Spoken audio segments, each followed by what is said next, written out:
하나님 말씀 보겠습니다. 히브리서 2장 말씀입니다. 히브리서 2장 9절로부터 18절 말씀입니다. 히브리서 2장 9절로부터 18절 말씀.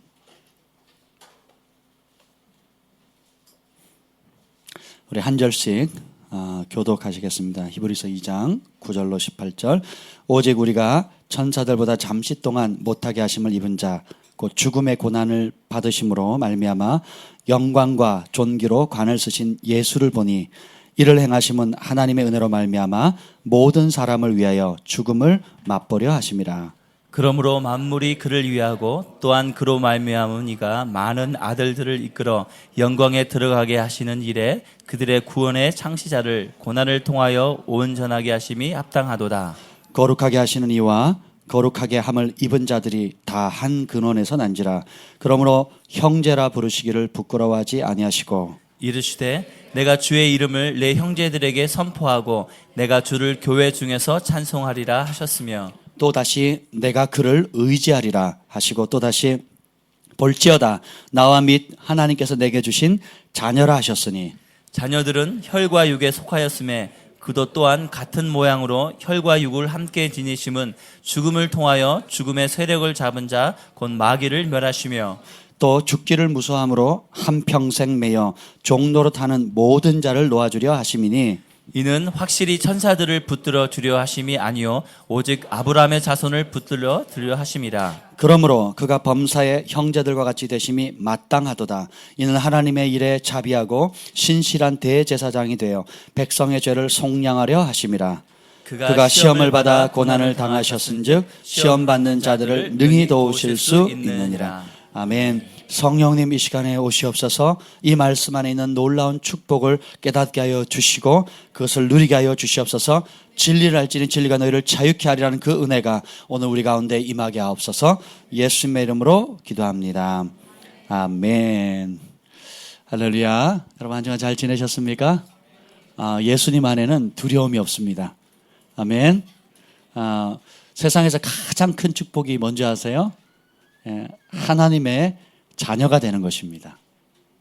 우리가 하나님의 자녀가 되도록 하기 위해서 하나님의 아들 독생자 예수님께서 하늘 보좌를 버리고 이 땅에 우리와 똑같이 육신을 입고 오셨어요.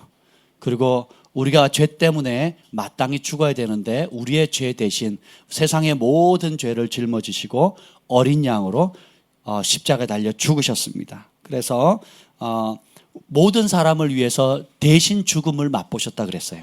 그래서 우리가 죄로 말미암아 죽을 필요가 있다 없다?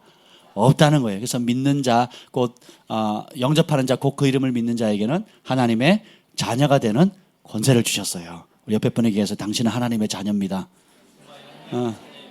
예수님은 큰 오빠세요. 그것을 예수님이 여러분의 큰 오빠가 되는 것을 부끄러워하지 않으셨다고 오늘 히브리서에 나와 있습니다. 예수님은 우리 큰 형님이시고 큰 오빠도 되십니다. 아멘. 그래서 우리를 하나님의 가족, 자녀로 부르는 것을 부끄러워하지 않으셨다 그랬어요. 아멘. 기쁘죠?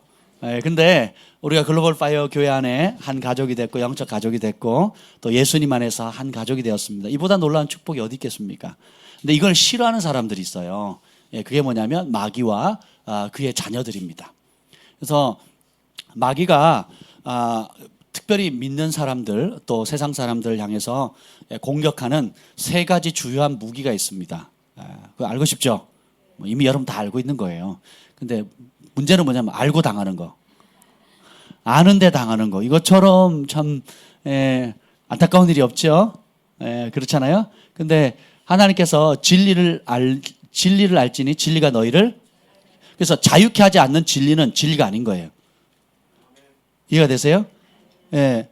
화평, 평강 참 좋은 단어잖아요. 근데 누리지 못하는 평강은 그림의 떡입니다. 아무 소용이 없잖아요. 그래서 성내는 자는 하나님의 일을 이룰 수 있다 없다? 없다 그랬죠. 그러면 화를 내는 사람은 하나님 뜻을 이룰 수 있어요 없어요? 여러분 내가 원하는 한 가지 주님의 기쁨이 되는 것, 주님의 뜻을 온전히 이루는 것. 주님의 뜻이 하늘에 있는 것이 이 땅에 이루어 주십시오. 그 일을 위해서 나를 사용해 주십시오 하면서 성질내면 하나님 뜻을 이룰 수 있어요, 없어요? 죽었다 깨어나도 그 사람은 하나님 뜻을 이루는 통로가 못 돼요. 바로처럼, 느부갓네살 왕처럼, 사울 왕처럼 하나님의 뜻을 이루는 악한 도구로 사용되는 거지, 하나님이 기뻐하는 선한 도구로 결코 사용되어질 수 없다라는 것입니다. 그래서 여러분들이 화내는 것, 또 그 감정을 추스리지 못하는 것을 가볍게 여기시면 안 돼요. 아멘? 가볍게 여기시면 안 돼요. 지난 금요일 얘기했죠? 그 사람을 더럽히게 하는 첫 번째가 뭐라고요? 생각이랬어요. 생각이 사람을 더럽힌대요. 누가 하신 말이에요? 저를 째려보지 마세요. 제가 그런 게 아니에요. 제 말이 뭐 너무 심하다 이렇게 생각하지만 여러분이 너무 낮은 차원의 말씀을 들어가지고 그냥 예수 믿으면 교회만 다니면 천국 갈 것처럼 그런 메시지만 늘 들어왔기 때문에 진짜 예수님이 하고자 하는 말씀은 귀 닫고 눈 닫고 있는 겁니다. 예, 그렇죠? 그래서 육의 생각은 하나님과 원수된다 그랬어요. 육신적으로 인간적으로, 따라서 인간적인 생각은 하나님과 원수된다. 우리가 삐지는 이유가 뭐예요? 인간적인 생각 때문에 그렇잖아요. 섭섭한 이유가 뭐예요? 인간적인 것 때문에 그렇거든요. 화내는 이유가 뭐예요? 정말 내가 의를 위해 예수님 말씀을 지키기 위해서 그리고 하나님 법을 진리를 따르기 위해서 억울한 일을 당해서 화가 나는 경우가 몇 번에 돼요.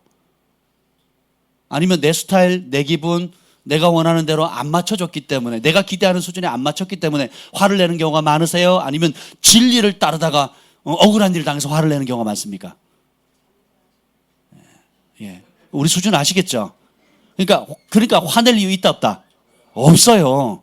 아멘. 화내면 하나님의 의를 이루지 못한다는 겁니다. 근데 사단이 쓰는 세 가지 가장 강력한 주 무기가 있는데 그 이름의 특성에 나타나 있어요. 사단의 첫 번째 이름 무엇의 압입니까? 모든 거짓말의 압이에요. 근데 이 거짓말의 위력이 대단합니다. 여러분 사극 보셨죠? 우리 교회는 TV 안 보잖아요. 그죠? 예, 저희 집엔 TV가 없어요. 사극 본 지가 굉장히 오래, 한 20년 된 것 같습니다. 진짜로요. 예, 거의 본 적이 없는 것 같습니다. 영화를 보거나 고대의 어떤 왕들이나 또 그리스 로마에 관한 어떤 이야기나 현대 정치판을 보면 지금 현재 지금 우리 여당 야당 뭐 이렇게 돌아가는 거 보세요. 이게 보면 하나같이 쓰는 전략이 뭡니까? 거짓과 비방과 수군 숙임과 그 다음에 음모들이거든요. 뭐예요? 진리를 대면해서 싸우는 것이 아니라 거짓을 통해서 조종하고 조작하고 또 어떻게 서로 싸움 붙여놓고 뒤로 이렇게 물러나 있는 겁니다. 직접 싸우면 그건 초짜예요, 초짜. 대놓고 싸우면 초짜고요. 두 다리 세 다리 건너가지고 자기들끼리 싸우게 하고 불 붙여놓고 구경하는 겁니다. 그리고 그 혜택은 누가 받아요? 내가 버는 거죠. 사탄이 이와 같은 전략이 굉장히 능한 자예요. 그래서 처음부터 에덴 동산에서 아담과 하와를 목에 칼을 들이대면서 너 저거 먹어, 안 먹으면 내가 죽일 거야, 이렇게 위협했습니까? 그렇게 수준 낮은 차원이 아니에요. 예, 이걸 먹으면 누구처럼 된다고요? 하나님처럼 된다는 거예요. 사단의 전략이 참 보면 이 거짓이 굉장히 기발한데, 자 보세요. 아담과 하와는 선악과를 먹기 전에도 하나님의 딸이었죠. 하나님의 가족이었죠. 그리고 하나님 형상을 받았죠. 그러면 우리 주한이 경환이가 누굴 닮겠어요? 아빠를 닮잖아요. 저는 저희 아버지를 닮았거든요. 외모도 그렇고 이 안에는 잠재력이나 뭐 운동을 잘하는 거나 공부를 잘하는 거나 잘생긴 거나 이게 다 우리 부모님을 이렇게 닮은 거거든요. 뭐 제가 추구한 게 아니에요. 부모님 잘 타고나서. 근데 우리 부모님의 올라가다 보면 아담 있고 아담 위에 뭐가 있다고요? 하나님. 그래서 여러분 한 사람 한 사람이 다 잘난 이유가 누구 때문이에요? 하나님의 형상을 받았기 때문에 그렇습니다. 근데 이미 그런 존재임에도 불구하고 네가 선악과를 먹으면, 다시 말하면 하나님 말씀을 신뢰하지 않고 하나님 말씀을 대적하고 취하면 하나님처럼 되고 하나님보다 더 뛰어날 것이다, 이렇게 속이는 거예요. 이미 가지고 있는 정체성, 이미 하나님께서 주신 것들을 속이는 거예요. 그래서 어떻게 해요? 그 속임을 통해서 뭘 하게 하는 거예요? 결국 하나님의 말씀을 불순종하게 하거나 하나님 말씀을 거역하게 만드는 겁니다. 다윗에게 여러 아들이 있었어요. 근데 다윗이 특별히 사랑하는 아들이 있었습니다. 그게 누군지 아세요? 압살롬이에요. 압살롬. 압살롬은 정수리부터 발끝까지 흠잡을 사람이 하나도 없다 그랬어요. 그리고 그 다윗이 얼마나 여러 한 수십 명이 되는 아들들 가운데 얼마나 이 아이를 이뻐했냐면 태어났을 때부터 지금 성인이 될 때까지 단 한 번도 너 왜 그랬냐 하고 섭섭하거나 꾸짖은 적이 없어요. 난 태어나면서 지금까지 부모님께 단 한 번도 욕먹은 적이 없다 하는 분. 예, 저밖에 없죠. 제가 모범생이었거든요. 그런 사람 없을 거예요. 근데 이 다윗이 얼마나 이 압살롬을 이뻐했으면 외모도 정수리부터 발끝까지 완벽한 존재였고 외모도 출중했을 뿐만 아니라 다윗이 너무 이뻐한 거예요. 그래서 한 번도 압살롬 마음을 서운하게 한 적이 없다는 거예요. 뭐 갖고 싶어? 그럼 다 가지라는 거예요. 뭐 하고 싶어? 다 하라는 거예요. 실수하잖아. 괜찮아. 해버리는 거예요. 그래서 다윗이 만약에 인간적으로 왕을 세운다면 누굴 세우겠어요? 압살롬이에요. 근데 이 압살롬이 어떻게 해요? 친구를 자기 안에 야망이 있잖아요. 보니까 누가 왕이 될지를 잘 모르겠는 거예요. 그리고 오히려 어떻게 해요? 내가 왕의 자녀로서 왕자로 있음에도 불구하고 어떻게 해요? 자기 때를 기다리지 못하고 어떻게 해요? 모략과 음모를 꾸며서 어떻게 해요? 아버지를 쫓아내고 죽이려 하잖아요. 그리고 아버지의 후궁들을 대낮에 다 범하게 되고 친구를 책사를 잘못 두니까 그 친구가 거짓말쟁이잖아요. 그래서 여러분 그래서 마땅히 이미 받은 건데 이미 받아서 내가 하나님의 자녀고 왕의 자녀고 하나님 구원받은 백성이고 사랑받는 존재인데도 이 거짓말쟁이는 뭐예요? 뭔가 더 수고해 얻을 것처럼 그리고 그 혜택을 너는 못 받을 것처럼 속인다는 거예요. 정체성을 흔들어 버리는 겁니다. 그래서 사단이 진리를 대적해가지고 혼돈스럽게 만들어요. 처음에는 혼돈스럽게 하다가 나중에는 거짓을 참으로 참을 거짓으로 뒤바꿔 놓습니다. 이 세상이 지금 그렇게 돌아가잖아요. 동성연애 합법화하는 거 보세요. 이 제정신입니까? 그리고 동성연애자들이 다 나중에 10년, 20년 지나가지고 뭐라 그래요? 이거는 사랑이 아니라고. 비참한 거라고. 그렇게 고백함에도 불구하고 소수의 인권을 보호한다는 명분으로 다수의 선한 진리의 길을 가는 사람들을 핍박하는 거거든요. 인권 조례안도 그렇고 동성연애법도 그렇고 다 그렇습니다. 정신 바짝 차리셔야 돼요. 네, 그렇습니다. 그래서 근데 이 사단이 세 가지 많은 영역의 거짓말하는데 세 가지 영역의 거짓말이에요. 그 첫 번째가 뭐냐면 하나님에 대해서요. 성부, 성자, 성령 하나님에 대해서 하나님은 너를 사랑하지 않으셔. 하나님은 네가 잘못한 거 다 기록하고 계시거든. 도대체 내가 몇 번을 더 회개하고 똑같은 문제를 놓고 회개하고 용서를 받아야 되는가? 하나님은 더 이상 용서하지 못하는 분이야. 그리고 하나님은 하면서 하나님은 무서운 분이야. 또 하나님은 인색한 분이야. 이런 말 하면 여러분 다 아멘 안 하잖아요. 그죠? 아무도 아멘 안 했잖아요. 안 믿잖아요. 그죠? 근데 현실은 그렇게 살아요. 현실은 그렇게 산다니까요. 그래서 하나님에 대해서 잘못 알게 만드는 거예요. 그래서 하나님 엄격하신 분, 무서운 분, 항상 몽둥이를 하나 들고 있는 분, 그래서 언제든지 채찍을 칠 준비를 하고 계시는 분, 혼낼 줄. 그래서 제가 제일 많이 듣는, 지방에 사역 가면 제일 많이 듣는 말이 뭔지 아세요? 그리고 해외로 가도 마찬가지고 한국 사람들한테 제일 많이 듣는 거. 제가요, 하나님 부름 받았는데요. 엉뚱한 짓 하다가요. 하나님이요, 제 삶 홀딱 망하게 하셨어요. 그리고 하나님이요, 저한테 암 걸리게 하셔가지고요. 제가 그걸로 돌이켜서 회개했어요. 하나님이요, 교통사고 나가지고 해가지고요, 우리 가족 중에 누굴 데려가게 했어요. 하나님이요, 하나님이 나 이렇게, 뭐 해가지고요, 사업이 쫄딱 망했다는 거예요. 다 모든 사단이 한 일을 누가 했대요? 누가 그 고백을 해요? 전도사님이. 그 집사님이, 교회 충성된 분들이 하나님 다 하셨대요. 그런 하나님 여러분 믿으실래요? 쫄딱 망하게 하시는 하나님. 말 안 들으면 암 걸리게 하고 또 안 그러면 교통사고 나서 가족을 누굴 빼앗아 간다든지 이런 하나님 여러분 믿으시겠냐고요. 근데 아닌 줄 아는데 현실은 어떻게 해요? 그런 고백을 하는 사람이 너무너무 많이 든다는 거예요. 사단의 속임에 넘어간 겁니다. 따라서 하나님은 보호하시는 분이시다. 구원하시는 분이시다. 치료하시는 분이시다. 회복하시는 분이시다. 돕는 분이시다. 나의 힘이시다. 방패시다. 산성이시다. 나의 지혜시다. 내 갈 길을 비추시는 빛이시다. 여러분 믿으세요? 성경에 다 있는 내용이잖아요. 이런 말을 안 듣고 모든 불행의 원인을 누구에게 돌리는 거예요? 이게 사탄이 하는 짓인 거예요. 그래서 하나님의 형상을 일그러지게 만드는 거예요. 두 번째가 뭐냐면 나 자신에 대한 거짓말이에요. 하나님의 아들, 하나님의 형상으로 지음받은 예수님의 신부, 예수님의 친구, 그리고 하나님 사랑받는 아들, 딸인데 참 이 거짓말이 어느 정도냐면 자기는 사랑받지 못하다고 느끼는 사람들 속는 겁니다. 그리고 내가 이렇게 특별히 열심을 많이 내는 사람도 있거든요.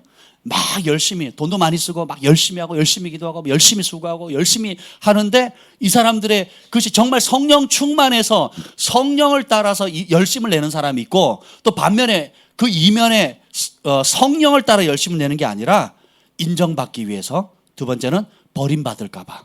내가 이렇게 열심히 할 때는 인정받는데 열심을 놓치면 나는 버림받을 거야, 사랑받지 못할 거야 하면서 어떻게 해요? 그것 때문에 스스로를 막 안달복달을 못하는 거예요. 그래서 막 바지런을 떠는 겁니다. 제 안에 그게 많았어요. 제 안에 굉장히 그게 많았습니다. 그래서 경쟁하고, 그리고 누구보다 부지런하고 누구보다 앞서야 나왔어요. 그런 모든 게 뭐예요? 내가 뭔가를 노력하고 잘 보이고 애쓰고 수고해야지만 사랑을 얻어낼 수 있다라고 생각을 한 거예요. 따라서 사랑은 얻어내는 것이 아니다. 존재 자체로 용납되어지는 거예요. 아멘. 예, 여러분, 우리 처녀 총각들, 우리 싱글들, 시집 장가 가서 아들, 딸 놔보면 알아요. 예. 우리 주한이가 처음에 그 강원도 태백에서 그 병원에서 태어났거든요. 예. 외모를 딱 보는데 우리 아이 아니면 버리고 싶더라고요. 제가 첫 마디가 딱 입에서 외계인 토토네. 보셨어요? 외계인 토토? 옛날에 그러니까 머리는 꽃갈머리에 눈은 퉁퉁 부은 데다가 사람인지 이게 짐승인지 알아볼 수가 없는 거예요. 제가 제일 먼저 처음 딱 나오는 걱정이 뭔지 아세요? 이 아이가 도대체 나를 닮아갈 수 있을까? 이 아이가 사람 형체를 할 수 있을까? 뭐 속사람 둘째치고 사람 형체로 제대로 될 수 있을까? 제가 머리털 나서 아기는 처음 봤잖아요. 그 남의 새끼도 아니고 내 자녀인데 막 두려운 거예요. 외모가 그랬다고요. 그런데 그것도 하루도 못 가더라고요. 1시간도 못 가더라고요. 어느 순간에 이뻐지기 시작하는데요. 너무너무 이쁜 거예요. 그리고 그것도 공부 잘할 줄 제가 알았나요? IELTS 고득점 받을 줄 제가 알았어요? 이렇게 착하게 잘해줄 줄 제가 알았습니까? 지가 이렇게 열심히 성실하게 삶을 살아갈 줄 제가 알았어요? 몰랐어요? 몰랐죠. 태어나자마자 뭐 공부하거나 뭐 이런 아이도 없잖아요. 태어나자마자 영어를 줄줄줄 하거나 이런 사람 없잖아요. 그 존재 자체로 사랑받는 거거든요. 심지어 여러분 장애인들을 그 약물이나 혹은 여러 가지 이유로 그 장애를 가지고 있는 아이를 둔 부모님들 한번 보세요. 그 부모의 사랑은요, 그 어떤 것들로 끊을 수가 없는 겁니다. 그 아이가 일반 아이들보다 학업 능력이 떨어지고 신체 발육이 늦어지고 또 오히려 혼자 거동하지 못하니까 어떻게 보면 평생 사는 날 동안 다 주변 사람들의 도움을 받고 어떤 면에서는 다른 사람의 폐를 끼치는 듯한 그런 상황임에도 불구하고 부모님 어떻게 해요? 너무너무 사랑하거든요. 왜요? 존재 자체를 귀하게 하거든요. 근데 이걸 거부하는 게 공산주의의 영과 혹은 그 동성애나 낙태를 지지하는 공산주의는 이런 존재는 뭐냐면 남녀 평등하다. 그 평등하다는 뜻이 뭐냐면 남자나 여자나 이 탁자나 똑같다는 거예요. 그런 의미에서 평등이에요. 그래서 기능이 떨어지면 어떻게 돼요? 버리거나 태우거나 소각시켜야 된다는 거예요. 그래서 문제가 있다 낙태시켜야 된다는 거예요. 그리고 기능 떨어진다 사라져야 된다는 거예요. 그 체제에 반대한다 죽여야 된다는 거예요. 다 똑같은 존재니까. 그래서 부품의 기능을 다 할 때만 사용 가치가 있다는 거예요. 공산주의 여러분 속으시면 안 돼요. 근데 모든 하나님을 대적하는 영들 이면에 그게 있어요. 생명을 우습게 여기는 겁니다. 그런데 진짜 하나님을 사랑하는 하나님의 사랑을 알게 되면 존재 그 자체로 용납되어지는 거예요. 근데 사단은 어떻게 해요? 그걸 속이는 겁니다. 그래서 하나님의 모습을 일그러 거짓말하고 나의 진짜 모습, 예수님 안에 있는 나의 진짜 모습에 대해서 거짓말하는 겁니다. 세 번째 속임이 뭐냐면 사탄 자신에 대해서 거짓말하는 거예요. 자기는 전지전능한 것처럼 얘기를 해요. 모든 하나님이 하신 것들을 자기가 다 할 수 있는 것처럼 세상 사람들이 믿게 만드는 겁니다. 예를 들면 이래요. 사단이 우리의 생각을 읽을 수 있을까요? 없을까요? 근데 읽을 거라고 믿고 사는 사람이 대부분입니다.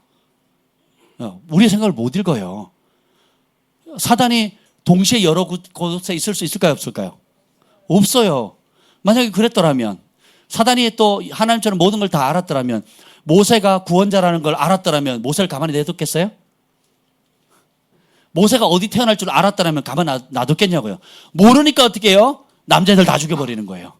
예수님이 온 인류를 구원할 자라는 걸 알았더라면 어떻게 했겠어요? 찾아갔겠죠. 그리고 어떻게 해요?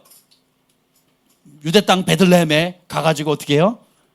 그곳에서 별을 쫓아, 별을 환히 비쳤는데 죽여요, 못 죽여요? 못 죽이잖아요. 왜요? 모르니까. 예수님이 십자가로 말미암아 온 인류의 죄가 사함을 받고 하나님의 자녀가 되고 구원받고 부활의 권능을 입고 성령을 받을 걸 알았더라면 그 십자가 예수님을 못 박았을까요? 안 박았을까요? 누구보다 앞서 말렸겠죠. 그죠? 베드로처럼. 그러지 않았겠습니까? 근데 그래서 자기 자신을 부풀리는 거예요. 굉장히 부풀리는 거예요. 그래서 릭 조이너 목사님이 이런 얘기를 했어요.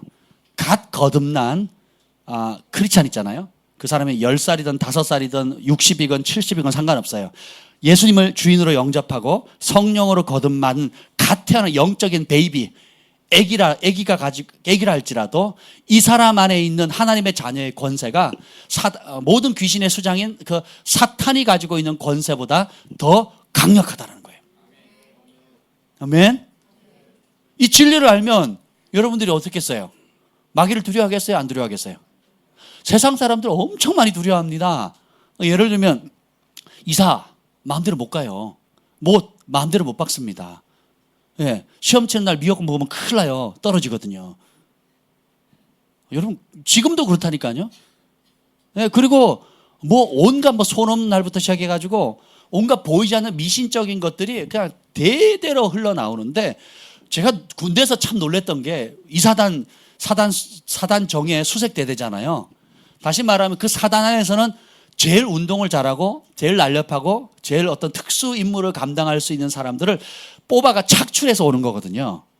그러니까 제가 가보니까 다 유단자에다가 전직 깡패 아니면 태권도 사범 혹은 유도 혹은 무슨 도대표 선수들, 그래서 무술에 능한 사람들, 한마디로 말하면 남자들 중에 남자, 이렇게 이런 사람들이 다 모였어요. 제 고참은 칼 맞아가지고 전직 깡패였거든요. 전라도. 여기서부터 이까지. 제 이름도 기억나요. 한뭐뭐라고. 어떻게 군대를 왔는지 모르겠어요. 그리고 제 주먹도 작지 않거든요. 제 주먹보다 2배만 해요. 진짜 싸나요. 지금도 기억나는데 나중에 만나면 밥 사주고 그러고 싶어.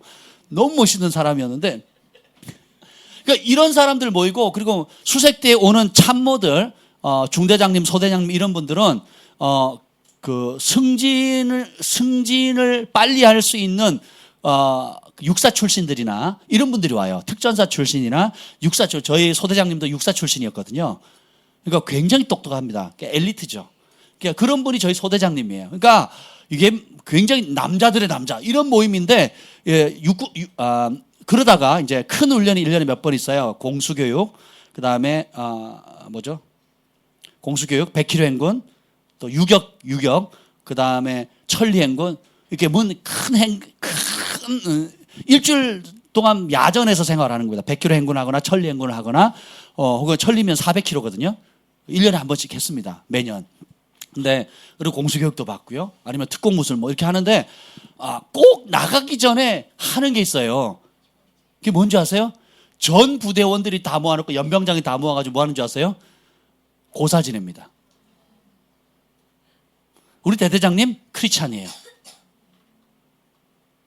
우리 대대장님 크리스찬이에요. 제가 부대 처음부터 할 때 몇 번 바뀌었는데 오시는 분들마다 다 크리스찬이에요. 다 교회 다니시는 분이었어요. 근데 그 훈련을 나가기 전에 누가 하나 딱 사고 나면 어떻게 되는 줄 아세요? 고가에 반영이 돼가지고 진급이 안 돼요.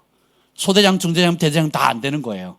아무리 자기들이 최정예로 뭘 한다 할지라도 사고는 나거든요. 실수하거나 또 자기들끼리 싸우거나 하극상 벌이거나 또 불의의 사고가 터지면 되니까, 그 많은 사람들이 뭘 하는 줄 아세요? 단체에 모여가지고 돼지머리 놓고 돈 10,000원짜리 코에다 꽂아놓고 어떻게 해요? 전체 연병 500명의 이 사단 사단 정예 부대가 전부 다 그 돼지머리 앞에 절을 합니다. 시간이 없으면 어떻게 하느냐? 소대별로 해요. 그 소대별로 해가지고 내무반 안에서 돼지머리 갖다 놓고 절을 합니다. 대단한 믿음이죠. 왜요? 사람들은 겉으로는 건강해 보이고 겉으로는 힘세 보이지만 그 안에 자신도 감당하지 못하는 두려움이 있거든요. 그 모든 것이 어디서 왔느냐? 하나님이 어떤 분인지, 예수님 안에 있는 내가 누군지, 그리고 사단의 실상이 뭔지를 모르니까 어떻게 해요? 두려움에 빠지는 거예요. 그래서 저희 수색 때만 그런 게 아니라 특공대도 그러고요. 그리고 특전사도 그럽니다. 그래서 심지어 그 습관이 어디 오느냐?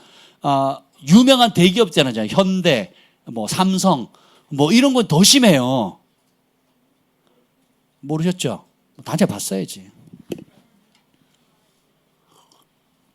제가 어떻게 하냐고요? 다니는 분들 얘기를 들어서 알아요. 그래서 중요한 일이 있을 때마다, 어려운 일이 있을 때마다 돼지머리 놓고 고사를 지냅니다. 지금 2016년도 지금 달나라를 왔다 갔다 하고 지금 화성을 왔다 갔다 하는 이 시점에 돼지머리 놓고 지금 고사를 지내고 있어요. 이게 왜요? 속임이거든요. 사단이 하는 일입니다. 근데 하나님의 아들이 이 땅에 오신 이유는 뭐예요? 마귀를 멸하라는 겁니다. 근데 그래서 이 거짓말을 이 사단은 거짓의 압이기 때문에 이것을 해결할 수 있는 방법은 뭐냐? 바로 진리입니다. 진리의 말씀밖에 없는 거예요. 근데 이런 모든 거짓을 통해서 가장 강력하게 역사하는 두 가지 반응이 있는데 그것이 뭐냐면 첫 번째가 두려움이에요. 거짓을 믿게 되면 두려움이 엄습해 옵니다. 그래서 두려움이 엄습해 와가지고 그 두려움 때문에 여러분 뭘 두려워하세요?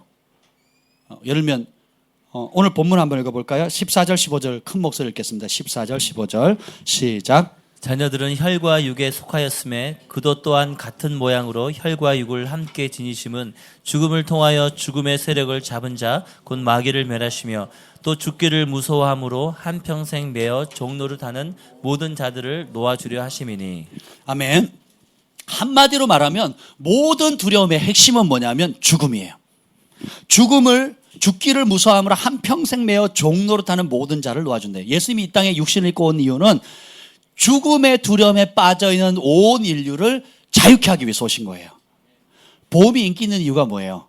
불확실성이거든요.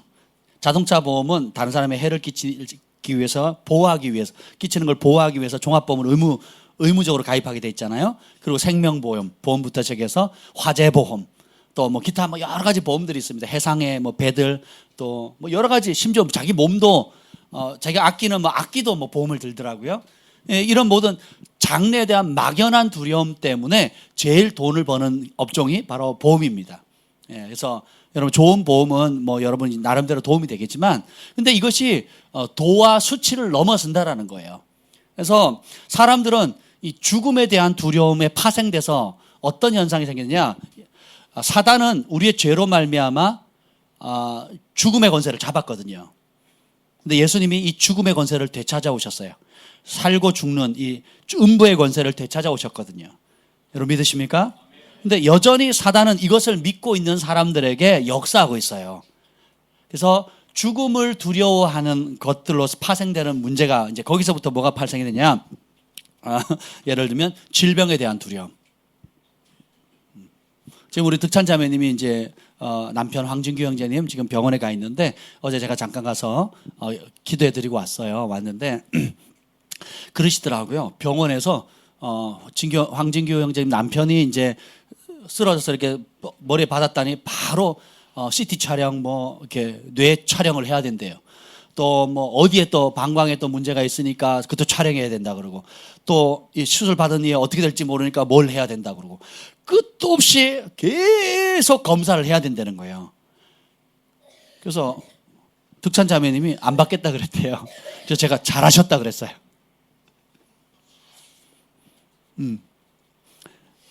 여러분 멀쩡한 사람도 예를 들면 이렇게 제가 잘생겼잖아요. 그렇죠? 이쪽이 분위기 파악을 아직 못해요. 이쪽이. 어디 한번 볼게요.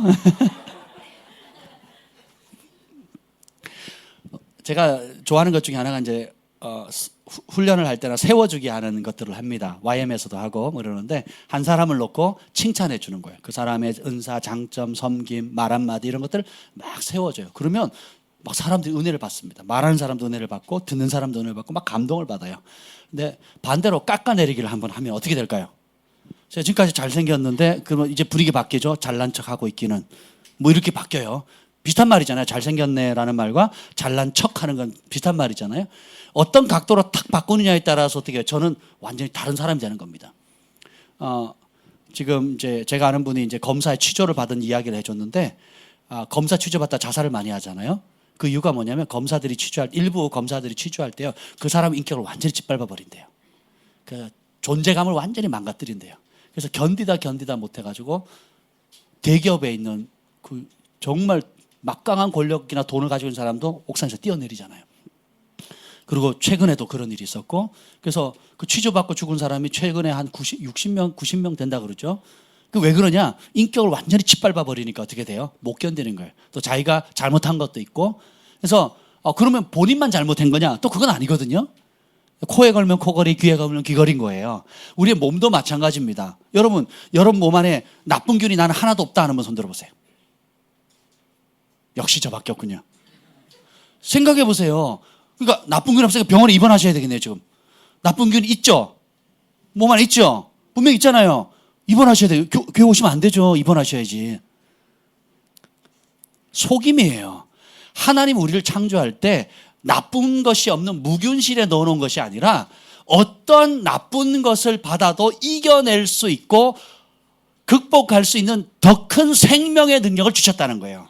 그래서 생명의 능력이 사망의 능력을 이길 수 있도록 우리에게 주셨다라는 겁니다. 그래서 기쁨이 슬픔을 이길 수 있게 만드셨고요. 소망이 낙담을 이기도록 만드셨어요. 이해가 되세요? 그래서 여러분 할 수 있다라는 믿음이 할 수 없다라고 하는 원수의 저주를 이기도록 만드신 거예요. 그래서 근데 세상의 영은 뭐예요? 너 아프지 않냐? 뭐 종합검사 받았더니 뭐가 생기지 않았냐? 잘 안 보이니까 CT야, MRI 뭐 온갖 것들 다 검사하죠. 그러면서 어떻게 해요? 검사 받으면서 감염되는 경우가 굉장히 많습니다. 미국의 통계에 의하면요, 그걸 뭐라고 그러죠? 예방주사 있잖아요. 뭐 여러 예방주사 있잖아요. 그 예방주사를 맞지 않아서 죽는 사람보다 예방주사를 맞고 죽는 사람이 더 많대요. 그럼 그 이면에 뭐가 있는 겁니까? 의료업계에서 돈을 취득하기 위해서 일종의 담합을 한 겁니다. 그래서 자연요법을 얘기하는 사람들은 하나님이 원래 우리가 스스로 회복할 수 있도록 만들었기 때문에 그런 거 아예 받을 필요 없다 하고 아예 예방접종 자체를 안 맞고 아이를 키우는 사람들도 있어요. 제가 그런 사람 만났거든요. 건강하다는 거예요. 자연식 먹으면서. 하나님 원래 우리를 스스로 뭐든지 회복할 수 있게 만드셨다라는 거예요. 그리고 누구에게나 사람의 적정 수준의 암세포도 다 있다는 거죠. 근데 암세포, 내 속에 암세포가 있어? 암세포가 있어? 이러면 어떻게 하겠어요? 바로 그때부터 알아놓는 겁니다. 병원 다니고 막 난리가 나는 거죠. 근데 누구에게나 그런 어느 정도는 있는데 이길 수 있는 생명의 능력이 더 큰 거예요. 여기에 초점을 맞춰야 되는데 병원은 뭐예요? 항상 최악의 상황을 얘기하거든요.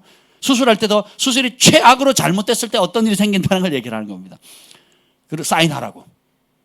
그래서 최악의 상황이 생기면 사인한 사람이 책임인 거고. 그래서 수술이 잘 되면 누가 잘한 거예요?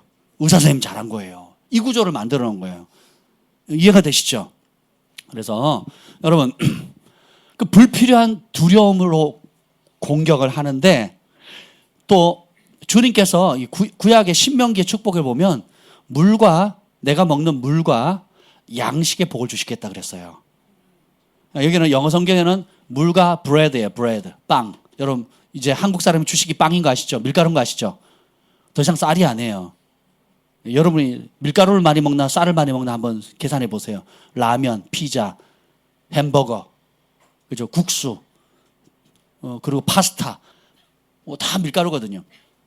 근데 뉴스를 들어보면 이런 그 건강에 대한 정보들이 많이 오잖아요. 이 음식에는 뭐가 들었고 또 라면에는 MSG가 듬뿍 들었고 하면서 뭐 이런저런 얘기를 저는 잘 먹었는데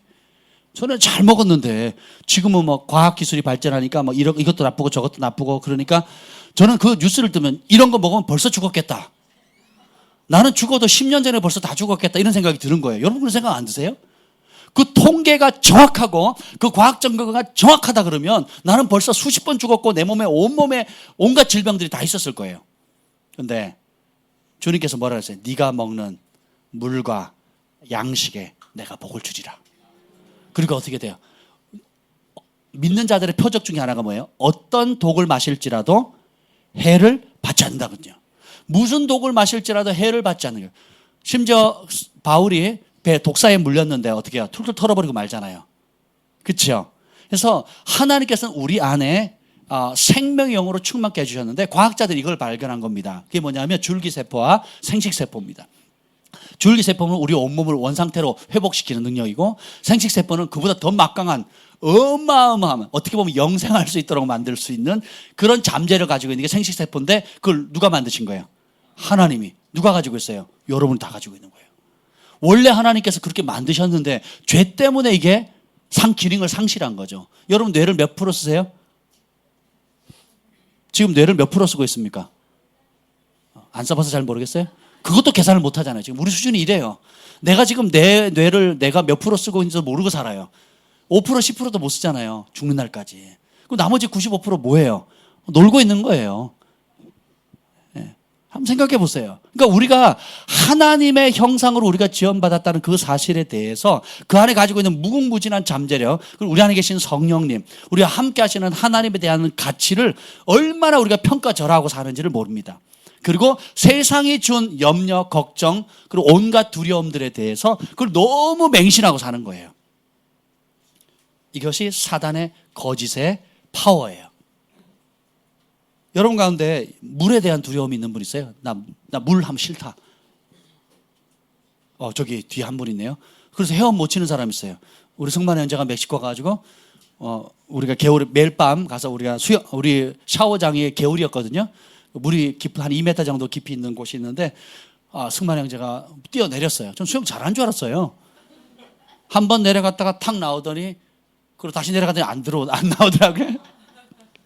그래서 제가 물에 빠진 사람 잘 알기 때문에 제가 들어가면 저도 같이 빨려 죽을 것 같아서 제가 션하고 조셉 형제에게 들어가라고 했어요. 제가 지혜롭거든요. 제가 몇 번 긁혀봐가지고 물에 빠진 사람 구해봐가지고 션하고 조셉에게 들어가라 그랬어요. 제 장난 아니라고 빨리 들어가. 진짜라고 들어가라고 제가 그랬어요. 그래서 떠밀렸어요. 근데 물을 엄청 먹었죠. 그리고 진짜 하얗게 질려가지고 나왔어요. 다행히 그 인공호흡은 안 했어요. 마우스 투 마우스프 이건 안 했는데 누가 하려고 그랬겠어요. 미안해. 근데 그 다음날 승만이가 다른 일 때문에 그 개울에 못 왔어요. 그랬더니 조셉 호건 조셉 목사님이 저한테 그런 거 왜 안 왔냐요. 굉장히 심각하게 하는 거. 왜 안 왔냐고. 그래서 다른 일이 있어서 그렇다고 그랬더니 꼭 와야 된대요. 왜 그러냐 그랬더니 말을 탄 사람이 말을 처음 배우려고 하다가 말이 떨어졌어요. 근데 다시 말을 타지 않으면 평생 말을 못할 뿐더러 말에 대한 두려움을 갖는다는 거예요. 근데 떨어졌으면 다시 말을 타서 그 말을 제어하기 시작하면 그 말에 대한 두려움은 없어지고 오히려 말을 타는 즐거움을 누릴 수 있다는 거예요. 그 얘기를 하는 거예요. 그래서 내일 승만이 형제 꼭 나 따로 만나게 해달라고 그래요. 그 얘기를 하겠대요. 따로 얘기했죠. 식사 시간에. 그래서 얘기를 해줬단 말이에요. 그걸 누가 통역했더라? 재한 형제가 통역했죠. 재한 형제가 초자연적인 능력으로 2시간 반을 통역을 했어요. 진짜.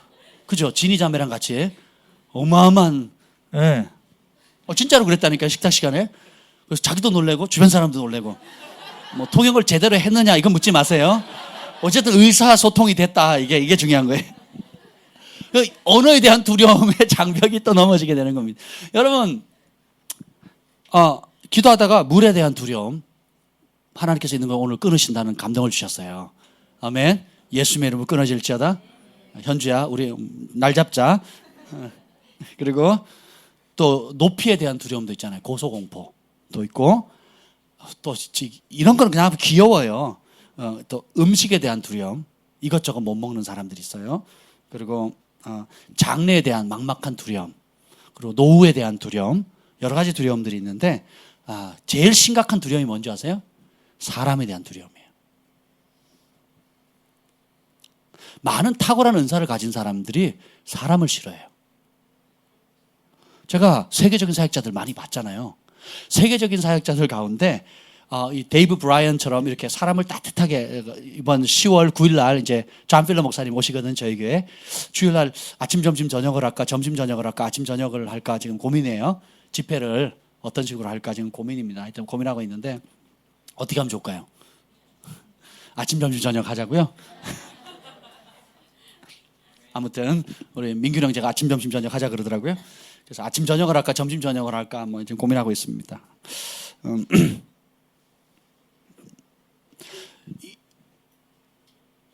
존 필러 목사님이나 데이브 브라이언 목사님 같은 경우는 목양을 오래 하셨고 가난하고 궁핍함자 어려운 사람을 많이 돌봤기 때문에 누구든 품어버리세요.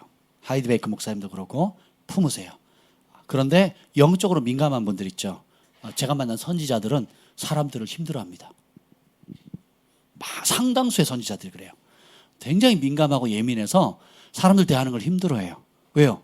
보이니까. 왜? 하나님 알려주시니까. 되게 힘들어합니다. 그리고 같이 있을 때는 막 간쓸게 다 빼줄 것처럼 우리는 형제다, 친구다, 막 안아주고 뽀뽀해주고 막 그래요. 그거 딱 떨어지죠. 언제 받느냐는 식으로 힘들어해요. 처음엔 제가 되게 마음이 힘들었거든요. 그게 외국 사역자들을. 근데 국내 사역자도 똑같아요. 특별히 예언 사역 하시는 분들 있죠. 제가 다른 많은 사역자들 아는데 예언 사역자들 중에 따뜻한 사람이 드물어요. 그거 아세요? 왜 그런 줄 아세요? 사단이 여러 이유로 이 하나님이 주시는 그 말씀의 능력을 통해서 사람들을 세우고 살리고 영적으로 상담하거나 살리면 이 파장이 어마어마하잖아요. 부르심을 모르는 사람의 부르심을 알려주고, 그죠? 감춰졌던 잠재력과 은사들을 알려주고, 하나님께서 어떻게 쓸 건지, 어떻게 존귀하게 쓸 건지 그 사람의 정체성을 살려주고, 앞으로 가야 할 방향성을 알려주고, 누구도 알지 못했던, 심지어 부모도 나 자신도 알지 못했던 하나님과의 장애물이 뭔지도 알려줄 수 있고, 얼마나 좋습니까? 그런데 그런 삶에 자라오는 어릴 때부터의 배경이나 여러 환경을 통해서 어떻게 해요? 사람들에게 상처받게 하고, 그 사람들은 나에게 부담스러운 존재이고, 또 사람들은 나에게 이용하는 존재이거나, 혹은 사람들은 나에게 부담을 주는 존재다 하면서 여러 상처의 배경을 통해 가지고 그걸 극복한 사람들은 적극적으로 사람들을 품는데, 그것을 극복하지 못하는 사람은 여전히 사람이 어떻게 해요? 부담스러운 존재인 거예요. 그래서 안 할 수는 없고 하자니 불편하고, 하면은 기쁜데 돌이켜서 다시 하려니까 힘든 거예요. 이해가 되세요? 이게 뭐예요? 사람에 대한 두려움인 거예요. 그래서 그 이번에 데이브 브라이언 목사님, 그 사모님이 셰럴 사모님이 그랬대잖아요. 자기는 그게 자기 성격인 줄 알았대요. 부끄러움 많이 타고 숫기 없는. 근데 나중에 알고 보니까 금식하면서 보니까 자가 축사라니까 그 안에 뭐가 있어요? 두려움의 영이 있었거든요. 사단이 그 거짓말을 통해서 주는 것이 두려움인데, 특별히 죽음에 대한 두려움 때문에 모든 게 꽁꽁꽁꽁 묶여 있는 사람들이 있습니다. 근데 주님께서 오신 이유는 뭐예요? 죽음에 매여 평생 종노라는 사람을 자유케 하게 오셨습니다. 그래서 예수님은 어떻게 해요? 우리를 모든 그런 두려움에부터 자유케 하시는 분이에요. 따라서 두려움은 없다. 두려워할 필요가 없고, 그래서 성경에서 가장 많이 나오는 명령이 뭐예요? 두려워하지 말라요. 아무것도 염려하지 말라, 두려워하지 말라요. 그러니까 염려의 문을 열게 되면 두려움도 오거든요. 염려와 두려움은 친구예요. 그리고 빌자스 목사님 그랬죠. 두려워하는 것은 누구를 찬양하는 거다? 마귀를 찬양하는 거랬어요. 근데 반면에 감사하면 하나님을 찬양하는 거거든요. 여러분 안에 지금 잠깐 한번 생각해 보세요. 나는 도대체 내 안에 무슨 두려움이 있는가? 한번 생각해 보세요. 그 모든 두려움은 죽음의 권세로부터 파생된 거라 그랬죠. 그렇죠? 그럼 내 안에 무슨 두려움이 있는가? 장래에 대한 막연한 두려움이 있는가? 어떤 특정한 사건, 사람, 물건, 또 이 가운데 혹시 사람에게 내가 버림받을까 하는 두려움에 있는 사람이 있습니까? 주님께서 그걸 알려주셨는데 오늘 주님께서 예수 믿는 것을 끊습니다. 여러분 자유케 될 것입니다. 여러분이 있는 그대로 용납받았다는 걸 붙드는 것이 얼마나 중요한지 몰라요. 그렇잖아요? 네. 우리 경환이가 용돈 타내기 위해서 무지 애쓰거나 이러지 않거든요. 배째라예요, 배째라. 네. 배째라예요. 없으면 뭐 어떻게 되겠지. 배째라예요. 네. 주환이가 지금 주환이란다. 경환이가 지금 결혼 자금을 걱정하고 있을까요? 안 하잖아요. 그죠? 이게 정상이에요.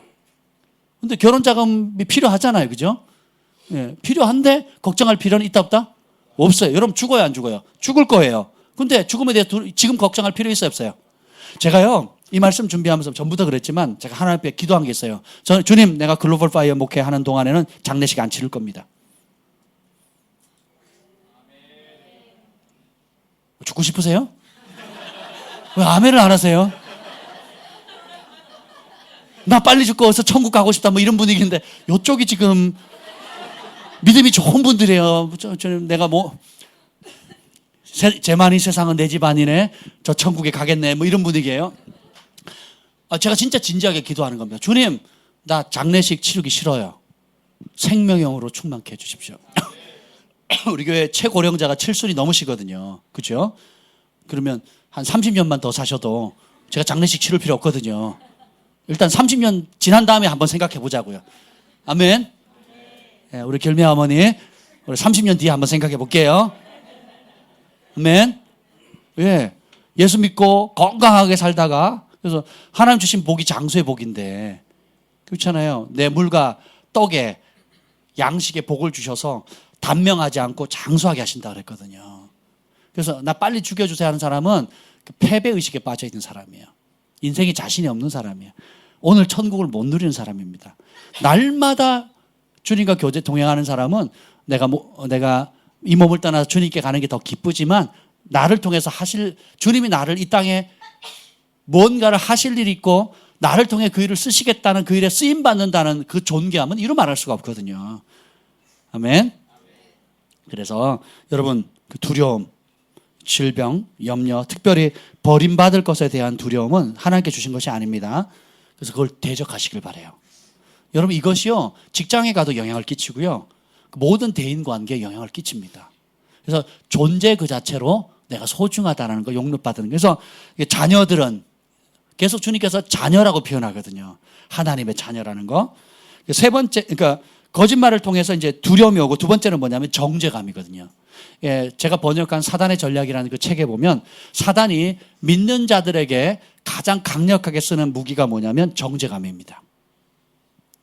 이 정죄감은요, 죽는 날까지 우리를 공격할 거예요. 그럼 뭐냐? 따라해서 허허하세요. 허허하셔야 됩니다. 그래서 툴툴 털어버리시면 돼요. 그리고 진짜 내가 하나님 앞에 범죄한 거 있다면 어떻게 돼요? 뒤로 자빠지면 안 된다 그랬죠. 뒤로 물러나면 침륜에 빠지면 하나는 안 기뻐한다 그랬죠. 어떻게 해요? 주님의 발치 앞에 납작 엎드리는 겁니다.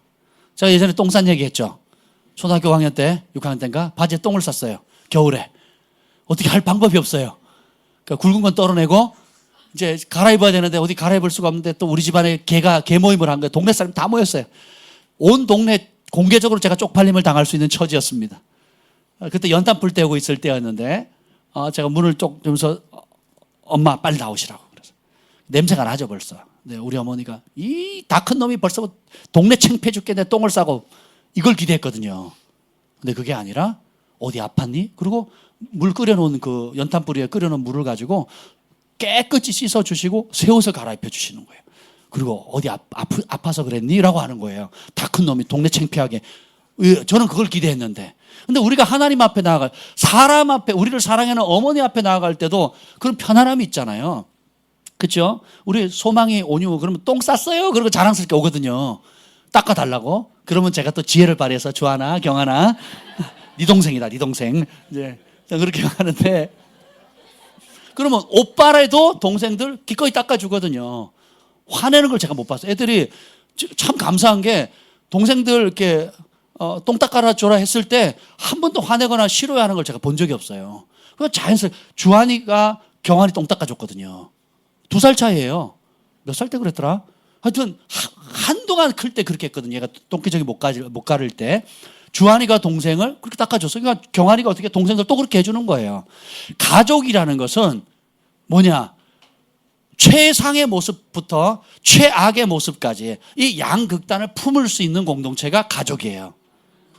아멘. 그걸 우리의 육신의 가정을 통해서 배우게 하신 거예요. 자, 그런 성향과 그런 성품을 누구로부터 온 거예요? 하나님께로부터 왔거든요. 그럼 우리가 하나님 앞에 나아갈 때 어떻게 해요? 은혜의 보좌 앞에 쭈뼛쭈뼛 나가는 것이 아니라, 내가 기분 좋을 때, 잘할 때만 나아가는 것이 아니라 어떻게 해요? 똥 묻었을 때도 담대히 나아가는 거예요. 자, 똥 묻었어요. 그걸 깨끗하게 해줄 수 있는 곳은 세상 어디에도 없습니다. 죄의 저주가 묻었어요. 똥보다 더 더러운 거죠. 이 죄의 저주가 묻었는데 하나님 바깥에 정죄감이 잡혀서 어디 딴 데 가도 해결할 방법이 있어요, 없어요? 더 악화될 뿐이잖아요. 그러니까 어떻게 해야 돼요? 지혜를 발동해야죠. 어떻게 해요? 뒤로 자빠지면 안 되고 앞으로 자빠져서 은혜의 보좌 앞에 담대히 나가는 겁니다. 죄가 있든 아니면 똥이 묻었든 온갖 수치와 정죄감이 있든 누구한테 달려가야 돼요? 하나님 앞에 달려가는 겁니다. 그리고 어떻게 해요? 십자가에 달리신 그 예수님의 보혈의 은혜를 의지하는 거예요. 또 뭐 어쩌다가 내 실수를 하거나 혹은 내가 한 번 이렇게 범한 죄는 그렇게 나가기 쉬운데 여러분이 잘 이기지 못하는 습관적인 죄라든지 혹은 일정한 간격을 두고 업다운을 통해서 반복적으로 오는 죄들이 있을 때 나아가기가 참 어렵거든요. 그때 원수가 참수하는 게 정죄예요. 근데 이것마저도 이기셔야 돼요. 사단이 내가 지은 죄, 습관적인 죄, 내가 이기기 힘들어하는 그 죄의 능력보다 예수님의 보혈, 예수님이 용서하는 능력이 더 크다는 걸 실제로 믿어야 되는 거예요. 그걸 내가 지은 죄가 굉장히 흉악하고 하나님 앞에 나아가지 못하게 하고 지옥불에 떨어질 수밖에 없는 중한 죄이면 분명해요. 그렇죠? 이걸 부인하시면 안 돼요. 나는 이 정도는 괜찮아. 이 정도는 그렇게 생각하시면 안 돼요. 어떠한 죄든지 죄는 여러분 충분히 지옥불에 떨어뜨릴 수 있습니다. 그런데 이 죄의 무게가 너무 엄중하기 때문에 나도 해결할 수 없고 부모도 해결해 줄 수가 없고 목사님도 해결해 줄 수가 없어요. 그러면 그럼 안 되겠냐고 세상으로 뛰쳐나가면 더 해결할 방법이 없는 거예요. 이 죄의 문제를 해결할 수 있는 유일한 방법은 예수님의 십자가 앞에 나가는 거예요. 그리고 그분이 내 죄를 다 짊어지고 다 짊어지셨다. 예외 있다 없다? 모든 죄를 다 짊어지셨다는 거예요. 그래서 내가 죄를 고백하는 그 믿음을 통해서 주님께서 동이 서에서 뭔가 같이 깨끗이 잊어버리시고 흰 눈보다도 더 깨끗하게 우리를 씻어준다는 그 예수님의 약속을 믿는 믿음이 하나님을 기쁘시게 하는 거예요. 그리고 그 믿음으로 우리는 자유케 되는 겁니다. 그리고 뿐만 아니라 주님 나와 함께 하신다고 하니까 모든 두려움은 사라지는 거예요. 여러분 정죄감에 틈을 줄여주면 안 됩니다.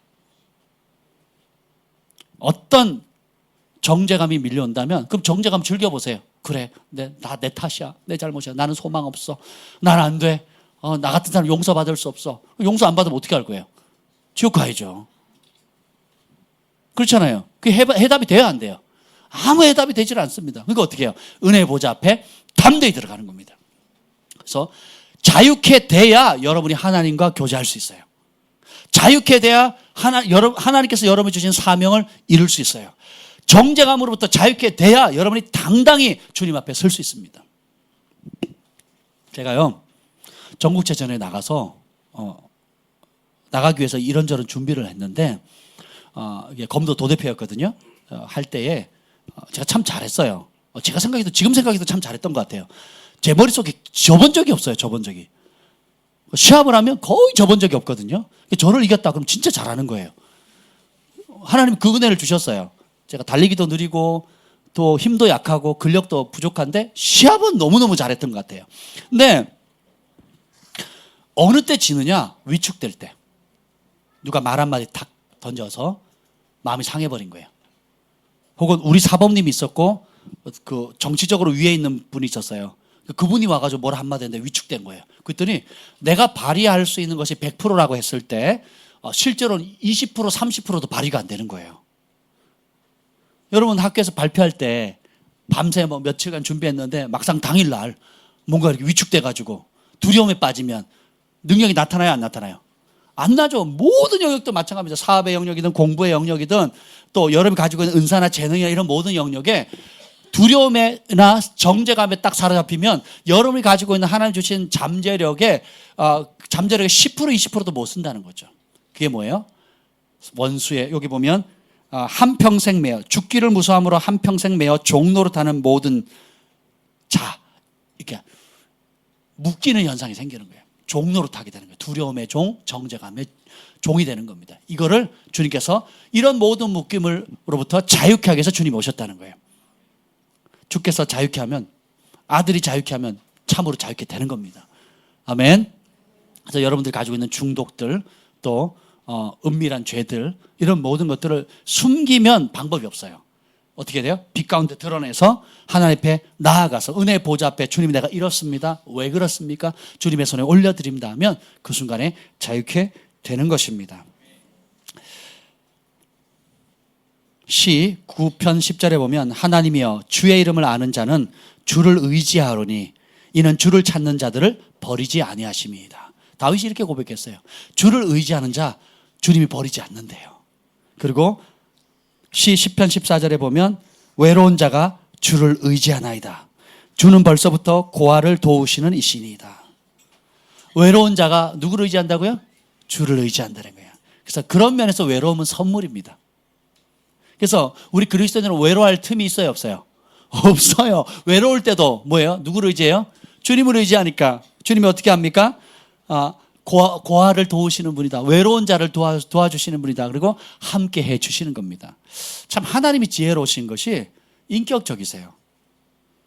초청하는 자리에만 가세요.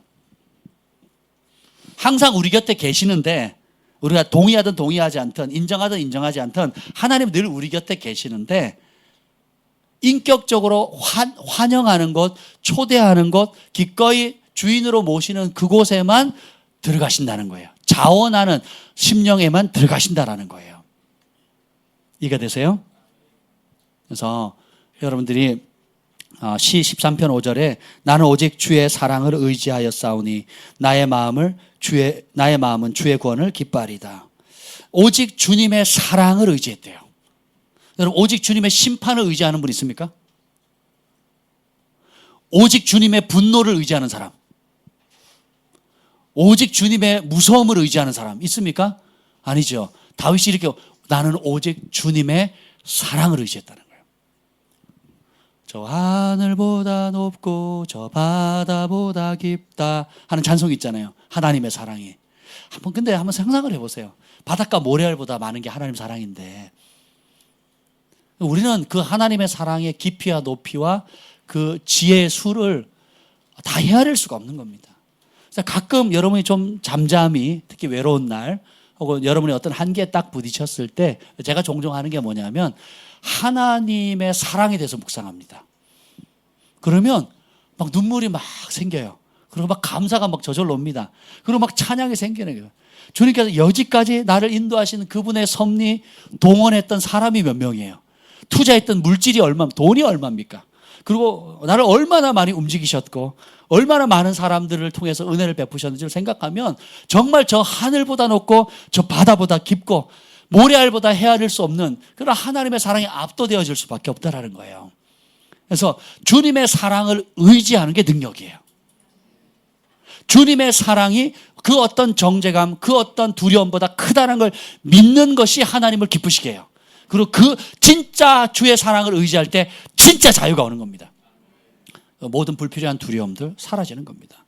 우리 황진규 형제님 어제 참 너무 감사했어요. 우리 은주 자매님도 방문, 경진이도 방문, 그리고 제가 방문하고 또 갔다 온 다음에 미령이랑 우리 민규 형제님도 방문.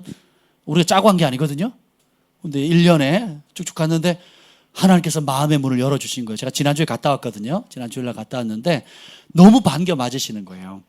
그리고 또 어제 또 은주 자매님도 방문하고 또 제가 가서 이제 이 말씀을 전했어요.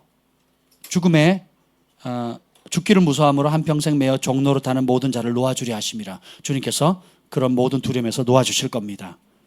예. 선포했습니다. 그리고 제가 뭘 가져갔느냐? 홍삼 영양갱이 있어요. 홍삼 양갱. 제가 정말 좋아하거든요. 군산에 그 홍 목사님이 자주 사주시는, 갈 때마다 이렇게 사주시는 건데 되게 비싸고 되게 맛있고 되게 몸에 좋아요. 그래서 이게 깍으로 돼 있어가지고 하루에 한두 개 먹으면 막 이게 밥 안 먹어도 될 정도로 이렇게 막 힘이 솟는 거예요. 힘이 막 솟는 겁니다. 그래서 제가 이제 그걸 이제 가져갔어요. 가져가서 이제 드시라고. 원래 득찬자매 간병하려면 힘드니까 득찬자매 드시고 좀 힘내라고 드렸는데 이제 자, 이 말씀을 믿으십니까? 아멘, 아멘, 아멘 해서 모든 말씀마다 마음을 열고 아멘 하시는데 얼마나 기분이 좋았는지 몰라요. 그래서 그러자 옆에 있던 득찬 자매님이 그러면 물 한 잔 드세요 하고 물 조금을 줬더니 안 된다고 그러는 거예요. 그래서 제가 그렇게 하지 마시라고 마음에 준비되실 때 하시라고 이제 그러고 이제 축복하고 나왔어요. 그래서 이제 문자 보셨죠? 제가 가고 난 다음에 영양갱 하나랑 그리고 3분의 1을 드셨대잖아요. 그리고 저녁에 죽 드시고 우리 민군 형제님 또 가서 또 기도해 주는데 막 또 하나님의 그 사랑에 감동해가지고 눈물도 흘리시고. 그래서 결국은 뭐예요? 여러분 생각해 보세요. 사람이 링거는 맞는데 물을 안 먹겠대요. 이게 말이 돼요? 물 안 드신 지 굉장히 오래됐거든요. 몸에 수분이 떨어지니까 어떻게 돼요? 이게 모든 게 몸에 작용이 어려워지는 거죠. 이게 묶임이거든요. 그래서 이게 그것이 결국은 뿌리를 찾아 올라가면 죽음에 대한 두려움이거든요. 여기 예수님을 파쇄했습니다. 아멘. 그랬더니 물도 마시고 우유도 마시고 우유 마시고 죽 드시고 그리고 영양갱 홍삼이 좋긴 좋아요. 여러분 한번 생각해 보세요. 근데 우리 안에도 그런 게 있다라는 거예요. 사람에 대한 두려움, 높이에 대한 두려움, 밀폐된 공간에 갇히는 것에 대한 두려움, 또 남편에 대한 두려움, 부모에 대한 두려움, 또 자녀에 대한 두려움, 장래에 대한 두려움, 버림받을 것에 대한 두려움, 또 음식에 대한 두려움, 이런 모든 두려움들을 예수님이라면 여러분 끊을 수 있어요. 아멘. 그래서 하나님의 아들이 나타난 것은 마귀의 일을 멸하려 함이라. 그래서 그 권세를 여러분에게 주셨습니다. 그래서 우리가 해야 될 일은 뭐냐? 예수님께서 많은 아들들을 영광으로 인도하기 위해서 그 십자가의 고난을 당하셨는데 우리도 이제는 먼저 우리가 자유케 되고 두려움으로부터 거짓으로부터 정죄감으로부터 자유케 되는 은혜를 누리셔야 됩니다. 그리고는 어떻게 돼요? 그 두려움과 사단의 거짓말과 죄에 대한 그 정죄와 참소에 빠져 있는 사람들을 자유를 줘야 돼요. 예수님의 이름에 그 십자가의 능력에 자유가 있습니다. 그래서 그래 묶여 있는 사람들, 이걸 병원의 의사 선생님도 해결하지 못하는 병이 있어요. 그리고 무당도 해결하지 못하는 것이 있고, 그리고 나를 정말 사랑해주는 부모님이나 형제도 도와주지 못하는 것들이 있어요. 그 뭐냐? 예수님만이 하실 수 있는 것이 있습니다. 그러면 여러분의 십자가의 능력과 우리 안에 계시는 그 부활의 영, 성령님의 능력을 의지해서 이제 그것을 이제 발휘하셔야 돼요. 아멘. 두려움을 끊으셔야 됩니다. 교묘하게 찾아온 그 두려움의 영을 주님 무엇인지 보여주십시오. 그래서 진리의 빛을 비춰주셔서 내 안에 감춰져 있는 그 두려움을 드러내 주십시오. 죽기를 무서워 매여 종노릇하는 이 원수의 권세를 예수님으로 끊습니다. 장래에 대한 막연한 두려움도 끊습니다. 사람에 대한 두려움도 끊습니다. 버림받을 것에 대한 두려움도 끊습니다. 모든 여러분 안에 지금 성령께서 주시는 그 두려움들을 보여주시는 그런 두려움과 정죄감들을 여러분 예수님으로 끊으시길 바랍니다. 정죄감에 빠지면 그것을 정죄감은 하나님부터 멀어지게 만들거든요. 성령께서 주시는 죄에 대한 찔림은 하나님께로 가까이 가게 해요. 그러니까 하나님께로 가까이 가게 하면 좋은 것이고 하나님께로 멀게 가면 그건 정죄감입니다. 그래서 그러면 하나님으로부터 멀어지게 하면 그게 해답이 될 수 있어요, 없어요? 없어요. 더 악화되는 거지. 그러니까 지혜를 그때 발동하셔야 돼요. 어떻게 해야 돼요? 예수님의 발치 앞에 납작 엎드리는 겁니다. 그리고 나의 공로가 아닌 예수님의 십자가에서 내 죄를 흘리신 그 은혜를 붙으셔야 돼요. 그러면 여러분 질병이 떠나가고 모든 혼의 묶임도 끊어지게 되고 자유를 누리게 되는 겁니다. 정죄감으로부터 자유케 되고 진리의 빛이 비춰지게 되고 정체성도 높아지고 나는 하나님의 아들로 왕같은 자녀로 하나님의 딸로 견고하게 설 수 있게 되는 거예요. 그리스도 안에는 두려움이 없습니다. 기도하겠습니다.